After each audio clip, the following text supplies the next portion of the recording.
এটা হচ্ছে ট্রান্সজেন্ডার। এটা আরেকটা সমস্যা। কি সেটা? একজন পুরুষ পুরুষ হিসাবে সে বড় হয়েছে, হঠাৎ তার কাছে মনে হচ্ছে আমার মধ্যে কিছু নারী বিষয়ক আগ্রহ তৈরি হয়েছে।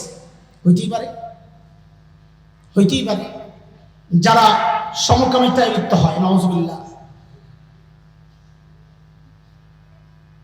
তাদের অনেকের মধ্যে এই চিন্তা আসে যে নারীরা যেভাবে আরেক পুরুষ দ্বারা আক্রান্ত হয় আমি হইতে পারে, নাউজুবিল্লাহ। এটা বিকৃত রুচি। আবার কোন পুরুষের মধ্যে এই আগ্রহ জাগতে পারে, আমার মধ্যে নারী সুলভ কিছু চরিত্র, আমার মনোভাব তৈরি হয়েছে। পাশ্চাত্য বিশ্ব, পশ্চিমারা এক নোংরা খেলায় মেতেছে। সেটা হচ্ছে এই চিন্তাটাকে সামাজিক স্বীকৃতি দেওয়ার নামে তারা আইন করে সিদ্ধ করছে। এটা কারোর মধ্যে যদি এই অনুভূতিটা আসে, তাহলে সে যা মনে করে সমাজ তাকে তাই স্বীকৃতি দিতে বাধ্য। ফিতনার ফলাফল কি সেটা পরে আসতেছি, আগে জিনিস বুঝেন। তখন সে সার্জনের, ডাক্তারের স্বর্ণপন্ন হয়। এমন ডাক্তারও পাওয়া গেছে সে কয়েক হাজারকে এইরকম বানাইছে। রাস্তায় রাস্তায় যে হিজড়া দেখেন, এগুলা প্রকৃত হিজড়া না, এগুলা ট্রান্সজেন্ডার। যারা ব্যবসা করার জন্য, যারা চাঁদাবাজি করার জন্য, যারা নিজেদের ভেতরের পৈশাচিক ইচ্ছা পূরণ করার জন্য কোন ডাক্তারের কাছে যায় নিজের অঙ্গ কর্তন করেছে, বুকের মধ্যে আলাদা গোশত ফিট করেছে, প্রতিস্থাপন করেছে, মানুষের সামনে প্রকাশ করছে আমি একজন নারী।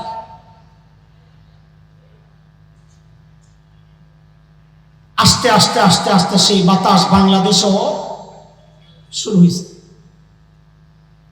যারা এগুলো করেছে সেই ঠাকুরগাঁওয়ার কথাকার কোন এক ছেলে মেয়ে হইয়া এটাকে কতটা সামাজিক ভাবে প্রতিষ্ঠিত করার অপচেষ্টা হচ্ছে।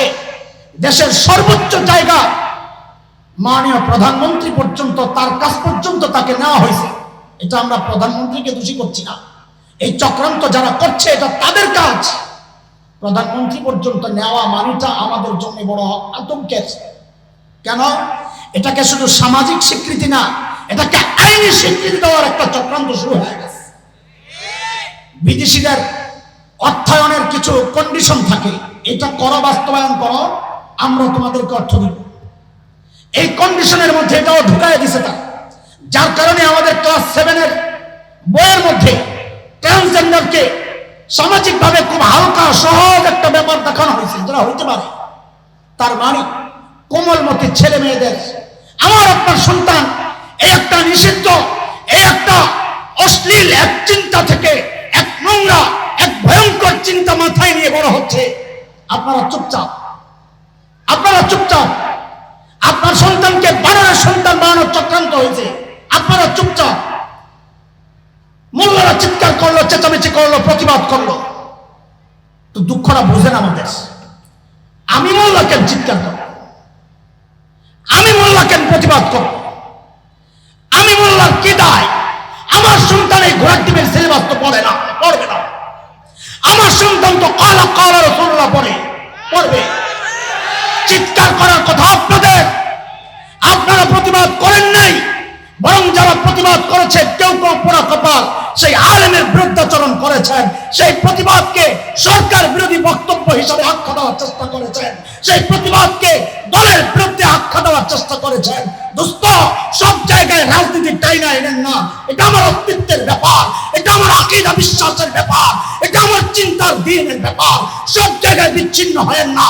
এইরকম কোন প্রস্তুতি যদি আসে, আমার সন্তান ভয়ঙ্কর এক পরিবেশে বেড়ে ওঠার কোন চক্রান্ত যদি কেউ করে, চুপ থাকার সুযোগ নাই, আলেমের বিরুদ্ধাচরণের সুযোগ নাই, বরং ভবিষ্যতে আলেমের হাতে হাত রাইখা, কাঁধে কাঁধ মিলাইয়া, মুষ্টিবদ্ধ হাত উঠাইয়া একসাথে আওয়াজ উঠাইতে হবে। বাংলাদেশে নাস্তিকতার চর্চা করতে দেওয়া হবে না।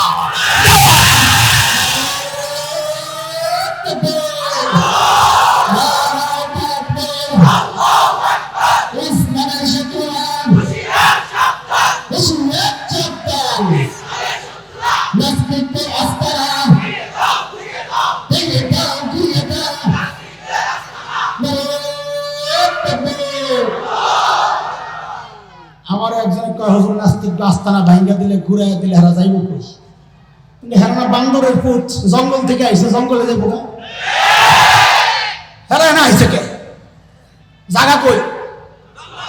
আর না হয় চিড়িয়াখানা। কোন জায়গায়? এরা মানুষ এই সমাজে আইছে কে? খেয়াল করে সমস্যাটা কোথায়? আমি শেষ করবো, আজান দিয়ে দিচ্ছি। এই ট্রান্সজেন্ডার এইটা যদি আইনি স্বীকৃতি পায় তখন আপনি প্রতিবাদটুকু করতে পারবেন না, আইন আপনাকে হাইকোর্ট দেখাবে। প্রতিবাদটা করার আগেই করতে হবে দোস্ত, আটকাইলে আগে আটকাইতে হবে। এই জায়গায় সমস্ত ওলামায়ে কেরাম আপনারাও সাথে থাকবেন। যদি এমন কোন চক্রান্ত হয়, চুপ থাকার সুযোগ নাই। টেকনাফ থেকে তেতুলিয়া আন্দোলনের দাবানল জ্বালায়া দিতে হবে।